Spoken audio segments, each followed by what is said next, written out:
नमस्कार प्रिय दर्शकों, एक बार फिर आपका स्वागत है हमारे YouTube चैनल प्राचीन ज्ञान शास्त्र ज्ञान में। प्रिय दर्शकों, आज फिर नया वीडियो नई जानकारी लेके हम हाजिर हुए हैं। दर्शकों, आज का जो हमारा प्रसंग है, आज की जो कहानी है, ये कहानी बड़ी प्रेरणादायक है, बड़ी मोटिवेशनल है। आज हम आपको बताने जा रहे हैं कि अपने घर में यदि कबूतर आते हैं और कबूतर आपके घर में अंडे देते हैं और आपके घर में बैठकर कबूतर गुटरगू की आवाज करते हैं, तो प्रिय दर्शकों, इसका आपके घर पे क्या प्रभाव पड़ता है। यदि कबूतर आपके घर में अंडे देते हैं तो प्रिय दर्शकों, क्या उनसे आपके घर में गरीबी आती है? क्या उनसे आपके घर का नसीब खुल जाता है? क्या आपका भाग्य उदय होता है? यदि आपके घर में कबूतर बैठते हैं और वो दिन भर गुटरगू की आवाज करते हैं, तो उनसे क्या आपके घर में गरीबी आती है या फिर आपका भाग्य उदय होता है? इस कहानी में आप जानेंगे। प्रिय दर्शकों, वीडियो को हमेशा पूरा देखा करें ताकि आपको संपूर्ण जानकारी हासिल हो। जो लोग आधा अधूरा वीडियो देखकर बीच में छोड़ देते हैं, उन लोगों को सिर्फ आधी अधूरी जानकारी मालूम पड़ती है। और प्रिय दर्शकों, आधी अधूरी जो जानकारी होती है, ये खतरनाक साबित होती है। इसलिए वीडियो को हमेशा पूरा देखा करें। कहानी शुरू करने से पहले जो लोग हमसे नए जुड़े हैं, वो हमारे चैनल को सब्सक्राइब करें, बेल आइकन ऑन करें, अच्छे कमेंट किया करें ताकि हर आने वाली वीडियो का नोटिफिकेशन सबसे पहले आपको मिले और प्रिय दर्शकों, आप उसका फायदा उठा सकें। शुरू करते हैं प्रिय दर्शकों आज की ये प्यारी सी कहानी, ये प्यारा सा वीडियो। प्राचीन काल की बात है प्रिय दर्शकों, एक नगर में एक मोहन नाम का एक व्यक्ति रहता था। उस मोहन नाम के व्यक्ति के एक पुत्र था जो बिल्कुल नवजात था, छोटा था। अब उस मोहन नाम के व्यक्ति के घर में एक कबूतर का जोड़ा भी रहता था। प्रिय दर्शकों, मोहन की पत्नी परिंदों से बड़ी नफरत किया करती थी और मोहन सभी परिंदों से बड़ा प्रेम किया करता था। प्रिय दर्शकों, मोहन रोज प्रातःकाल कबूतरों को दाना डालता, परिंदों को दाने डालता, पानी डालता। लेकिन उसकी पत्नी परिंदों से बड़ी नफरत किया करती थी। वो अपने पति से अक्सर इसी बात को लेकर के झगड़ती रहती थी कि तुम इन फालतू के परिंदों को क्यों दाना पानी डालते हो, ये मुझे बिल्कुल पसंद नहीं है, आप ऐसा छोड़ दो, ऐसा करना छोड़ दो। तो प्रिय दर्शकों, मोहन अपनी पत्नी को समझाता है, कहता है कि प्रिय, ये सभी भगवान की देन है। ऊपर वाले ने जितने भी परिंदे बनाए हैं, ये सभी परिंदे हर इंसान को दुआ देते हैं, ये कभी भी बद्दुआ नहीं देते हैं, ये हमारी दुआ करते हैं। इसलिए इन परिंदों की खिदमत करना भी हमारा फर्ज है, इनकी देखरेख करना भी हर मनुष्य का कर्तव्य है, इनको दाना पानी डालना भी हर मनुष्य का कर्तव्य है। और जो मनुष्य परिंदों को दाना पानी डालता है, उनका भाग्य साथ देने लगता है। इस तरीके से मोहन अपनी पत्नी को समझाता है, लेकिन उनकी पत्नी इन बातों को समझने के लिए बिल्कुल भी तैयार नहीं थी। वो अक्सर अपने पति से इसी बात को लेकर रोज झगड़ती रहती थी। वो कहती थी कि कबूतरों को मेरे घर से दूर भगाओ, मेरे घर के आसपास ये कबूतर परिंदे बिल्कुल नहीं आने चाहिए। प्रिय दर्शकों, मोहन की पत्नी हर परिंदों से बड़ी नफरत किया करती थी और अपने पुत्र से बड़ा प्रेम करती थी। अपने पुत्र को जी जान से भी प्यार किया करती थी, लेकिन परिंदों से और परिंदों के बच्चों से बड़ी नफरत किया करती थी। मोहन अपनी पत्नी को समझाने की खूब कोशिश करता, लेकिन वो बिल्कुल नहीं समझती थी। प्रिय दर्शकों, एक दिन की बात है, मोहन किसी काम से शहर चले जाता है और पीछे मोहन के घर में जो कबूतर और कबूतरी रहते थे, वो मोहन के घर में ही अंडे दे देते हैं। अब मोहन की पत्नी अपने पति से इस बात को लेकर के झगड़ती। वो कहती कि इन अंडों को यहां से दूर भगाओ, मैंने पहले ही कहा था कि इन कबूतरों को घर में मत रखो, लेकिन तुम मेरी एक नहीं मानते हो। अब देखिए, इन कबूतरों ने हमारे घर में अंडे दे दिए हैं, इन कबूतरों ने हमारे घर में अंडे देकर गंदगी फैला रखी है।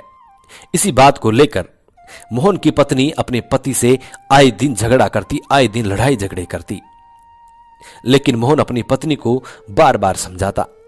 प्रिय दर्शकों, अब एक दिन किसी काम से मोहन शहर को जाता है। वो शहर चले जाता है, पीछे से उसकी पत्नी सोचने लगती है। शहर को रवाना होने से पहले मोहन अपनी पत्नी को समझाता है, कहता है कि प्रिय, देखिए, हमारे घर में कबूतरों ने अंडे दे रखे हैं और तुम कबूतरों को बिल्कुल मत छेड़ना। जब तक इनके बच्चे अंडों से बाहर नहीं आ जाते और इनके बच्चे अपने माता पिता के साथ चले नहीं जाते, जब तक इनको बिल्कुल दुखी मत करना। और रोज अपने हाथों से थोड़ा थोड़ा कबूतरों को दाना पानी डाल दिया करो, ताकि तुम्हारा भी अगला जन्म सुधर जाए, तुम्हारा भी भविष्य सुधर जाए। इस तरीके से अपनी पत्नी को समझाकर और मोहन सैर को चले जाता है। प्रिय दर्शकों, मोहन की पत्नी उन कबूतरों के अंडों को तो नहीं छेड़ती है, लेकिन वो जन भूलती रहती है। वो रात दिन यही सोचती रहती है कि मेरे घर से इन कबूतरों को कैसे भगाऊं, इनके अंडों को यहां से कैसे भगाऊं। प्रिय दर्शकों, मोहन का जो छोटा पुत्र था उसको भी इस बात का मालूम था कि मेरे घर में कबूतरों ने अंडे दे रखे हैं। अब मोहन का पुत्र इस बात का इंतजार कर रहा था कि कब मेरी मां घर से जाए। पिताजी तो शहर चले गए हैं, लेकिन अब मेरी मां घर पे है। जब मेरी मां घर से कहीं चली जाएगी तब मैं कबूतर के अंडों को देखूंगा। प्रिय दर्शकों, उसके कुछ ही देर बाद मोहन की पत्नी यानी उस बच्चे की मां पानी लेने के लिए फनगट पर चली जाती है। अब मोहन का पुत्र एक सीढ़ी लगाकर कबूतरों के अंडों तक पहुंच जाता है और कबूतर के अंडों को पकड़ लेता है और उनसे खेलने लगता है, उनको देखने लगता है, निहारने लगता है। तभी उसकी मां यानी मोहन की पत्नी पानी लेकर के वापस अपने घर को आ जाती है। जब वो वापस घर को आती है तो वो देखती है कि उनका छोटा सा पुत्र सीढ़ी लगा करके और सीढ़ी पे चढ़ा हुआ है और कबूतरों के अंडों को हाथ में ले रखा है। ये देखकर वो बड़ी क्रोधित होती है, अपने बच्चे को मारने पीटने लग जाती है, अपने बच्चे को डांटने लग जाती है। फट से वो पानी को रख करके तुरंत अपने बच्चे के पास आती है और सीढ़ी से अपने बच्चे को हाथ पकड़ के खींचती है। जैसे ही मोहन की पत्नी अपने बच्चे को हाथ पकड़ करके खींचती है, जैसे ही वो अपने बच्चे का हाथ पकड़ के खींचती है, तो प्रिय दर्शकों, उसके बच्चे के दूसरे हाथ में कबूतर का घोंसला पकड़ा हुआ था। जैसे ही मोहन की पत्नी अपने बच्चे का एक हाथ पकड़ करके नीचे को खींचती है, तो प्रिय दर्शकों, कबूतर का पूरा घोंसला उस बच्चे के हाथ से आ जाता है और जैसे ही कबूतर का घोंसला नीचे आता है तो पूरे अंडे फूट जाते हैं। प्रिय दर्शकों, एक अंडा उस बच्चे के हाथ में था, उसको उसकी मां पकड़ करके और जमीन में मार देती है तो वो भी फूट जाता है और अपने बच्चे को खूब मारती है, पीटती है। प्रिय दर्शकों, कबूतर का घोंसला नीचे आने के बाद पूरे अंडे फूट जाते हैं। जब कबूतर और कबूतरी आते हैं अपने अंडों को फूटा हुआ देखते हैं तो बड़े दुखी होते हैं, बड़े चिंतित हो जाते हैं, अपनी आंखों से आंसू की धार बहाते हैं, रोने लगते हैं। लेकिन अब वो तो परिंदे हैं, करे तो क्या करें। तभी उसी वक्त मोहन भी शहर से वापिस आ जाता है। तब मोहन आकर के देखता है कि उनका छोटा नवजात बच्चा झुरझुर रो रहा है, जोर जोर से रो रहा है। ये देखकर मोहन अपने बच्चे के पास जाता है, अपने बच्चे से पूछता है कि पुत्र, तो ऐसी क्या बात है, तुम क्यों रो रहे हो। तुरंत अपनी पत्नी के पास जाता है, अपनी पत्नी से पूछता है कि बच्चा क्यों रो रहा है। तब उसकी पत्नी मोहन से कहती है कि मैंने तुमसे पहले ही कहा था कि इन कबूतरों को घर में मत रखो। आज देखो तुम्हारे पुत्र ने कबूतरों के अंडों को पकड़ लिया है, उनको छू लिया है, इसलिए मैंने इसको मारा है, पीटा है, इसलिए ये रो रहा है। प्रिय दर्शकों, मोहन जब कबूतर के अंडों के पास जाता है तो वो देखता है कि कबूतर के पूरे अंडे फूटे हुए पड़े हैं। ये देखकर मोहन बड़ा दुखी होता है, फिर से अपनी पत्नी के पास आता है और अपनी पत्नी से पूछता है कि तुमने कबूतर के पूरे अंडे फोड़ दिए हैं, अब कबूतर हमें जरूर बद्दुआ देंगे और इनका भुगतान हमको जरूर करना पड़ेगा।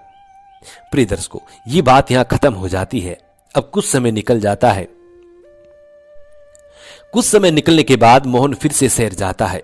जब मोहन शहर को जाता है तो प्रिय दर्शकों, पीछे से उसका बच्चा बीमार हो जाता है। अब मोहन की पत्नी अपने बच्चों को इधर उधर लेके घूमती है, इलाज करवाती है। वो सोचने लगती है कि कल मेरा बच्चा बिल्कुल स्वस्थ था, कल मेरा बच्चा बिल्कुल स्वस्थ था, इसके शरीर में तनिक भी कोई बीमारी नहीं थी, कोई बुखार नहीं था, लेकिन आज अचानक से मेरा बच्चा बीमार हो गया है। मोहन की पत्नी अपने बच्चे का बड़े बड़े राजवैद्यों से इलाज करवाती है, लेकिन उसको तनिक भी फर्क नहीं पड़ता है, वो तनिक भी सुधार नहीं आता है। वो धीरे धीरे गंभीर पे गंभीर रूप से घायल होता जाता है। मोहन की पत्नी बड़ी दुखी होती है, रोती है, चिल्लाती है, कहती है कि मेरा एक ही पुत्र है और यदि इसको कुछ हो गया तो हम क्या करेंगे। प्रिय दर्शकों, मोहन के पुत्र की हालत इतनी खराब हो जाती है कि उसकी बचने की कोई आशंका नहीं रहती है। तब मोहन की पत्नी भगवान के मंदिर जाती है और भगवान से भी दुआ करती है, कहती है कि प्रभु मेरा एक पुत्र है, इसको बचा लीजिए। तभी मोहन भी शहर से वापस आ जाता है और मोहन आकर के अपने बच्चे को देखता है।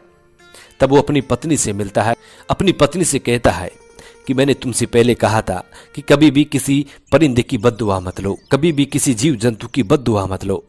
ये उसी का परिणाम है जो हमको भुगतना पड़ रहा है। तुमने कबूतर के पूरे अंडों को तोड़ा है, ये इसी का परिणाम है। वो भी तो उनके छोटे छोटे बच्चे थे, उनको तुमने जीते जी संसार में आने से पहले ही मार दिया है, इसीलिए ये संकट हम पे आया है।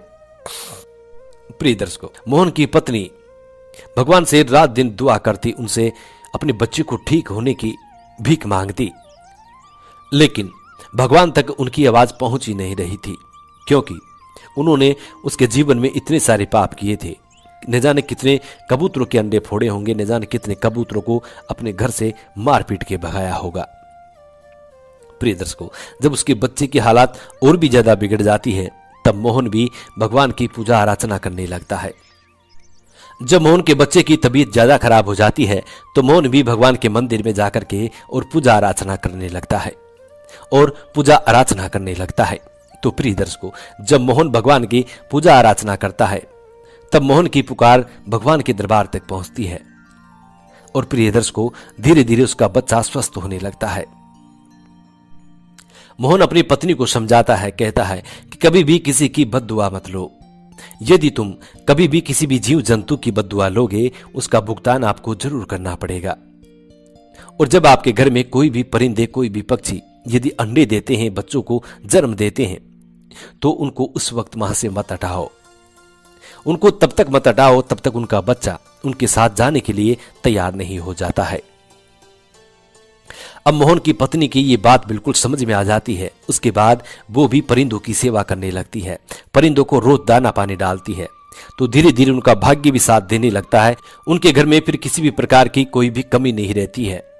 प्रिय दर्शकों, उनकी रात दिन चौगनी हो जाती है। यदि आपके घर में भी कबूतर या कोई भी परिंदे अंडे देते हैं, तो उनको बिल्कुल ना हटाए। उनको तब तक ना हटाए जब तक उनके बच्चे उनके साथ जाने के लिए तैयार नहीं हो जाए। हाँ, एक बात है, यदि आपके घर में कबूतर रोज गुटर गू करते हैं, तो प्रिय दर्शकों, ये अशुभ संकेत देते हैं। इनको अपने घर में या तो शुरू से बिठाना नहीं, और यदि आप बिठाते हैं तो प्रिय दर्शकों, फिर इनकी सेवा पूजा करें, इनको दाना पानी हमेशा डालते रहें। तो प्रिय दर्शकों, आपके साथ कोई भी प्रकार का प्रिय दर्शकों, आपके साथ किसी भी प्रकार का कोई अशुभ नहीं होगा। ये थी प्रिय दर्शकों आज की छोटी सी कहानी। हम उम्मीद करते हैं कि इस कहानी से आप ढेर सारी प्रेरणाएं लेंगे। जी नमस्कार, धन्यवाद।